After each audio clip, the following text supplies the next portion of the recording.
அன்னைக்கு ஒரு நாள் வந்து திடீர்னு வந்து எனக்கு ஒரு யோசனை வந்துச்சுங்க. ஏன் நம்ம வந்து ஃபுல் டே ஒரு மினி விளாக் மாரி எடுக்கக்கூடாது அப்படின்னு சொல்லி, அதாவது நான் குக்கிங் செய்றதையே வந்து எடுத்துடலாம் அப்படின்னு சொல்லி தாங்க எடுக்க ஸ்டார்ட் பண்ணிட்டேன். ஸோ மார்னிங் வந்து தனியா ஒரு பிரேக்ஃபாஸ்ட் வந்து செஞ்சு முடிச்சுட்டேன். ஸோ செஞ்சு முடிச்ச அந்த பிரேக்ஃபாஸ்ட்டில வடை.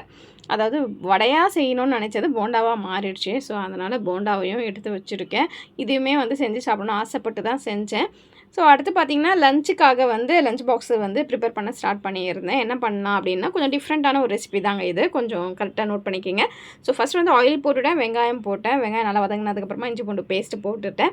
ஸோ அதோட வாசனை போனதுக்கப்புறமா தக்காளி, கொத்தமல்லிய போட்டு நல்லா வதக்கி விட்டுக்கலாம். கொஞ்சம் போல மிளகாய் தூள், காஷ்மீரி மிளகாத்தூள் சேர்த்துக்கங்க. நல்லாயிருக்கும். ரொம்ப டேஸ்டியாகவும் இருக்கும், கலர்ஃபுல்லாகவும் இருக்கும். கூடவே மஞ்சத்தூள் கொஞ்சம் போல சேர்த்துருக்கேன். ஸோ நல்லா வதங்க விட்டுக்கலாம். கொஞ்சம் போல உப்பையும் ஆட் பண்ணியாச்சுங்க ஆல்ரெடி நான். வெங்காயம் வதங்குறப்போவே வந்து உப்பு நம்ம ஆட் பண்ணிட்டோம்னா, வெங்காயம் சீக்கிரமா வதங்கி வந்துடும்.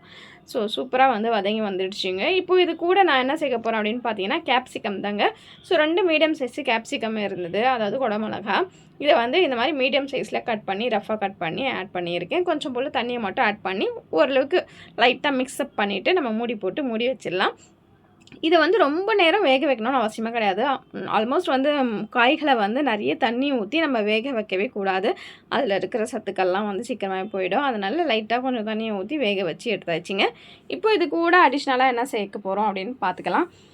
ஸோ நான் வந்து இது வந்து இன்னும் கொஞ்சம் அதிகமான குவான்டிட்டில வர்றதுக்காக முட்டைய தாங்க ஆட் பண்ண போறேன். ஸோ 2 முட்டைய வந்து ஆட் பண்ணியிருக்கேன். ஸோ நாங்க வந்து குழந்தைங்களும், நாங்களும் சாப்பிட்றதுக்காக மட்டும் தான் செய்ய போறேன். அதனால 2 முட்டை ஆட் பண்ணியிருக்கேன். நீங்க அதிக பேர் இருக்கீங்க அப்படின்னா, ஸோ அதுக்கேத்த மாரி நீங்க 3 முட்டையாவும் சேர்த்துக்கலாம். நல்லாவே இருக்கும். சூப்பரான ஒரு டேஸ்ட். கொஞ்சம் டிஃப்ரெண்ட்டான டேஸ்ட்ல இருக்குங்க. இந்த ஸ்டேஜ்ல நீங்க பெப்பர் தூள் வேணுனா அதையும் போட்டுக்கலாம். சரி எனக்கு காரம் அதிகமா வேண்டாம் அப்படின்னு சொல்லி நான் பெப்பர் தூள் வந்து ஆட் பண்ணல. லைட்டா கொஞ்சம் போல உப்பு மட்டும் மேலாப்புல வந்து தெளிச்சிருக்கேன். அது கூட வந்து கொஞ்சம் போல ஃப்ரெஷ்ஷான கொத்தமல்லியும் ஆட் பண்ணிட்டு, ஸோ மூடி போட்டு லைட்டா மூடி வச்சுட்டு, அதுக்கப்புறமா லைட்டா இந்த மாரி ஸ்க்ரம்பிள் பண்ணி விட்டுருங்க. அவ்வளோதாங்க. ரொம்ப சூப்பர் டேஸ்டியான ஒரு டிஃப்ரெண்ட்டான ரெசிபி ரெடி ஆயிடுச்சு.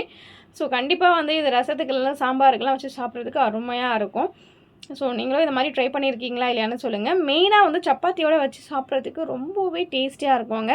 ஸோ நான் வந்து இத நெறைய முறை வந்து ட்ரை பண்ணியிருக்கேன். ரொம்பவே நல்லாயிருக்கும். இதில மாரி நெறைய ரெசிபீஸ் தெரியுங்க. முட்டை இல்லைனா ப்ரான் அந்த மாரி கூட போட்டு செய்யலாம்.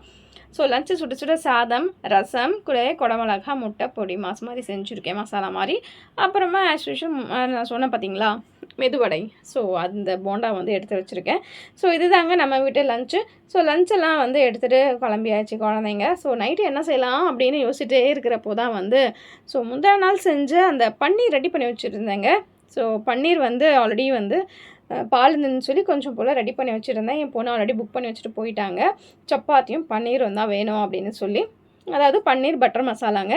ஸோ வீட்டில் பட்டரும் இருந்தது. பன்னீரும் ரெடி பண்ணி வச்சுட்டேன். ஸோ பண்ணி கொடுத்துடலாம். நம்ம குழந்தைங்களுக்கு தவிர வேறு யாருக்குங்க செய்ய போகிறோம்? ஸோ அவங்களோட ஆசைக்காக தான் இதுவும் செஞ்சிட்ருக்கேன். ஸோ வடையும் வந்து ஈவினிங் போல் ஸ்நாக்ஸுக்காக கொஞ்சம் மாவு இருந்தது காலைல செஞ்ச மாவு. அதனால் ஈவினிங் ஸ்நாக்ஸுக்காக ஸோ வடையும் செஞ்சு கொடுத்துட்டேன். இந்த சைடு நம்ம பன்னீரையும் கட் பண்ணி எடுத்து வச்சுருந்தேன். செய்ய ஸ்டார்ட் பண்ணிடலாம் அப்படின்னு சொல்லி கடாய் வச்சாச்சுங்க அடுப்பில். ஸோ வெங்காயம், அப்புறமா பூண்டு, தக்காளி, கொத்தமல்லி இது எல்லாத்தையுமே போட்டுக்கிட்டேன். பன்னீர் வந்து லைட்டா கொஞ்சம் போல் மஞ்சள் தூள், மிளகாத்தூள், உப்பு போட்டு கொஞ்சம் லைட்டாக ரோஸ்ட் பண்ணி மட்டும் எடுத்துருக்கேன். ஸோ இது கூட வந்து பட்டை, கிராம்பு, ஏலக்காய் 3மே ஒரு பீஸ் மாதிரி சேர்த்துக்கோங்க. அதை நான் சொல்ல மறந்துட்டேன். ஸோ இது சேர்த்தாச்சு. இது எல்லாமே வதக்கிட்டு அதோட பச்சை வாசனை போனதுக்கப்புறமா நம்ம கொஞ்சம் நல்லா ஆறுனதுக்கப்புறமா ஃபைன் பேஸ்ட்டாக அரைச்சி நம்ம வந்து தாளித்து விட்டுருணுங்க. பட்டை, கிராம்பு, ஏலக்காய், பட்டர் போட்டு சேர்த்து செய்யுங்க. ரொம்பவே நல்லாயிருக்கும். ஃபைனலாக என்ன பண்ணணும் அப்படின்னு பார்த்தீங்கன்னா, நல்லா கொதிச்சு வந்ததுக்கப்புறமா கஸ்தூரி மேத்தி பன்னீரை போட்டுட்டு கஸ்தூரி மேத்தி போடுங்க. அப்புறமா ஃப்ரெஷ் க்ரீம் இருந்தால் கூட போட்டிங்கன்னா சூப்பராக இருக்கும். ஆனால் என்கிட்ட க்ரீம் இல்லாதனால பட்டர் இருந்தது. ஸோ பட்டரே வந்து ஆட் பண்ணிட்டேன். பன்னீர் பட்டர் மசாலானா கொஞ்சம் பட்டர் தூக்கலாக இருக்கட்டுமே அப்படின்னு சொல்லி, ஸோ குழந்தைங்களுக்குமே வந்து நல்லது தானே பட்டர் கொடுக்குறது அப்படின்னு சொல்லி அதையும் சேர்த்து சூப்பராக ரெடி பண்ணியாச்சு. இன்னொரு சைடு அடுப்பில் பார்த்தீங்கன்னா சப்பாத்தியை ப்ரிப்பேர் பண்ணிட்டு இருந்தேன். ஸோ அவ்வளோதாங்க நம்மளுடைய சூப்பர் டேஸ்டியான டிஃப்ரெண்ட்டான பன்னீர் பட்டர் மசாலாவும் கூடவே சப்பாத்தியும் ரெடி ஆகிடுச்சு. யாருக்கெல்லாம் இந்த லஞ்ச் வேணும் காம்பினேஷன்லாம் பிடிச்சிருந்ததுன்னு சொல்லுங்கள்.